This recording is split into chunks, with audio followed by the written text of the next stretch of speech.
Book है। मुसलमानों ने भी कुरान मजीद को समझ कर पढ़ना छोड़ दिया, मुसलमानों ने भी कुरान के अक्सर हिस्से पर अमल करना छोड़ दिया, वरना ये दिन न देखना पड़ता। कुरान मजीद की सूरह इब्राहिम की एक आयत मैंने पढ़ी थी, उसमें कुरान ने कोट किया है कि एक वक्त आता था कि पैगंबरों से उनके जमाने के वो लोग जो उनको नहीं पहचानते थे और उनकी मोहब्बत भरी दावत को नकारते थे, उनसे उन्होंने चैलेंज करना शुरू कर दिया, धमकी देनी शुरू कर दी। लनुखरिजन्नकुम मिन अर्दिना औ लतऊदुन्न फी मिल्लतिना, तुमको हमारा देश छोड़ना पड़ेगा वरना तुमको हमारी संस्कृति और हमारा धर्म स्वीकार करना पड़ेगा। मुसलमानों सोचो, अल्फाज तक भी ऐसे वो इस्तेमाल किए हैं कुरान ने कि जैसे लगता है कि वो आज की परिस्थितियों के बारे में कुरान मजीद कह रहा है। लतऊदुन्न फी मिल्लतिना, वही बात, घर वापसी का जो शब्द आज बोला गया वही कुरान ने 1500 साल बोला था, पहले कहा था। इसलिए ये कोई नई बात नहीं है जो आज कुछ जालिमों ने मुसलमानों से, क्रिश्चियनों से कहना शुरू की हो कि तुमको अपना धर्म बदलना पड़ेगा वरना तुमको ये देश छोड़ना पड़ेगा। कोई कह रहा है पाकिस्तान चले जाओ, कोई कह रहा है सऊदीया चले जाओ, कोई पता नहीं कहां कहां का वीजा इशू कर रहा है। इनको कितनी बड़ी शक्ति पूरी दुनिया की हुकूमत जैसे इनके हाथ में आ गई है। फिर क्या हुआ, कुरान ने क्या कहा, फ़अौहा इलैहिम रब्बुहुम लनुहलिकन्न ज़ालिमीन। कुरान मजीद बयान करता है कि उस परमेश्वर ने, उस खुदा ने अपने उन नबियों को एक पैगाम भेजा और ये कहा, अब जबकि ये वक्त आ गया कि ये लोग तुमको ये धमकियां दे रहे हैं तो अब सुन लो आइंदा होने क्या वाला है। तुमको देश छोड़ना नहीं होगा, इनको ही इस दुनिया में तबाह बर्बाद कर दिया जाएगा। लनुहलिकन्न ज़ालिमीन। और देखो यहाँ उलमा बड़ी तादाद में मौजूद हैं। कुरान मजीद ने यहाँ ये नहीं कहा कि लनुहलिकन्नल काफिरीन, जो लोग नबियों की बात को नहीं मानेंगे और नबियों के लाए हुए दीन को नहीं कबूल करेंगे हम उन सबको हलाक कर देंगे। नहीं, बिल्कुल नहीं। दुनिया में हर एक को दावत को धर्म के बारे में, आस्था के बारे में खुदा ने आज़ादी दी है। नबियों का काम सिर्फ इतना है कि वो खुदा का पैगाम पहुंचा दें। फमन शाअ फलयुमिन वमन शाअ फलयकफुर, जो चाहे माने, जो चाहे न माने। तो न मानने पर दुनिया में खुदा का अजाब नहीं आया करता, इसलिए लफ्ज बदल दिया कुरान ने, फरमाया फ़अौहा इलैहिम रब्बुहुम लनुहलिकन्न ज़ालिमीन। कुरान ने ये कहा कि अब प्रोग्राम हमारा ये है कि अब जालिमों से जमीन को पाक कर देने का वक्त आ गया है। यही कुरान की आयत है जिस पर मुस्लिम पर्सनल बोर्ड के विजनरी लीडर्स ने और अजीम स्कॉलर्स ने गौर किया और उससे उनको ये इशारा मिला कि अब मजलूमों को इकट्ठा करने का वक्त आया है। जब मजलूम इकट्ठा हो जाएंगे तो जालिमों के लिए रास्ता बंद हो जाएगा। ये दीन दस्तूर बचाओ तहरीक मजलूमों को इकट्ठा करने के लिए कुरान के इशारे पर शुरू की गई है और मुझे पूरा यकीन है कि इसका अंजाम वही होगा जो कुरान ने बयान किया, और वो है लनुहलिकन्न ज़ालिमीन, जालिमों से और उनके जुल्म और सितम से देश को और जमीन को छुटकारा मिलेगा। बहुत अजीम मकासद के लिए तहरीक चलाई गई है। मुसलमानों, मैं तुमसे कहता हूं, सच्चे मुसलमान बनो, इस पैसे को शादियों में बर्बाद मत करो।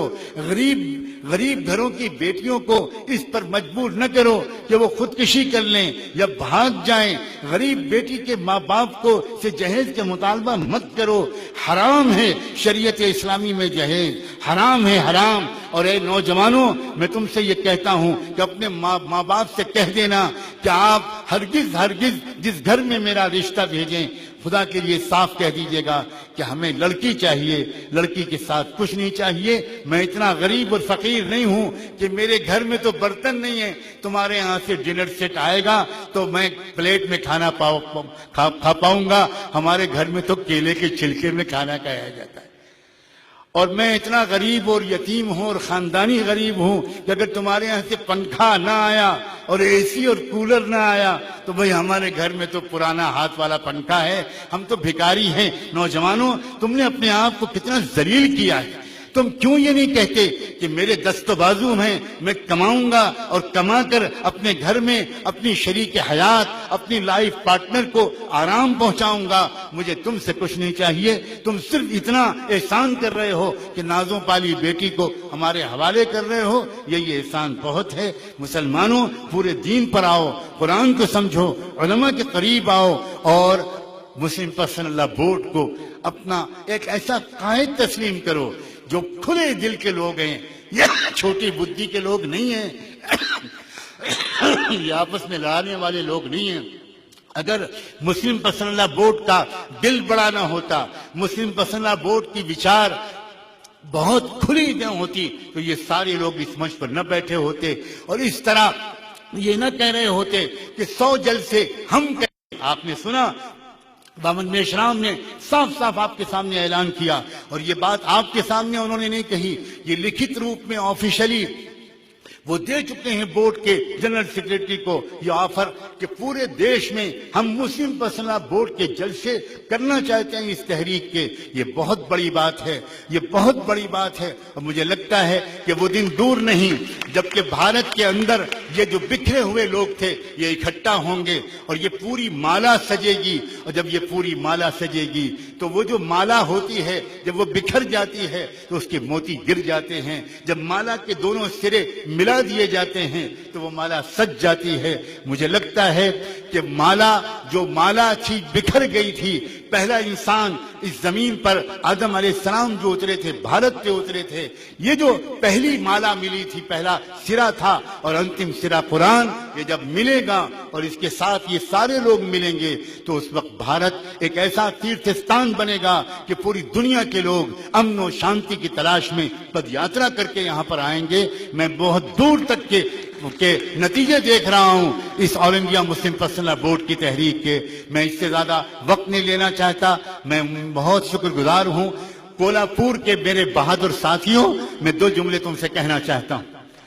میں جانتا ہوں کہ جن لوگوں نے اس جلسے کا بوجھ اپنے اوپر لیا تھا، مجھ سے لوگ کہتے تھے یہ غریب لوگ ہیں، یہ مولوی لوگ ہیں، یہ مولوی علماء لوگ ہیں، ان کو آپ نے کہاں پروگرام دے دیا، کہاں آپ نے ان سے کہہ دیا۔ لیکن میں ان کے اندر کے جذبات، ان کی نیک نیتی، ان کی پاک آمدنی، ان کے عزائم میں جانتا تھا، اور میں یہ بھی جانتا ہوں ان میں سے کچھ لوگوں نے اپنے گھروں کی بیویوں کے زیور اس جلسے کے اخراجات میں لگا دیے ہیں۔ میں مبارکباد دیتا ہوں تمہاری قربانیوں کو اور تمہارے جذبات کو۔ میں یہ بھی جانتا ہوں کہ تم لوگوں نے دن میں اس جلسے کے سجانے کی محنت کی ہے اور رات میں 2 گھنٹے سجدے میں رکھ کر درود پڑھ کے تم نے اس جلسے کی کامیابی کی دعائیں کی ہیں۔ یہ جو کچھ ہوا ہے یہ تمہاری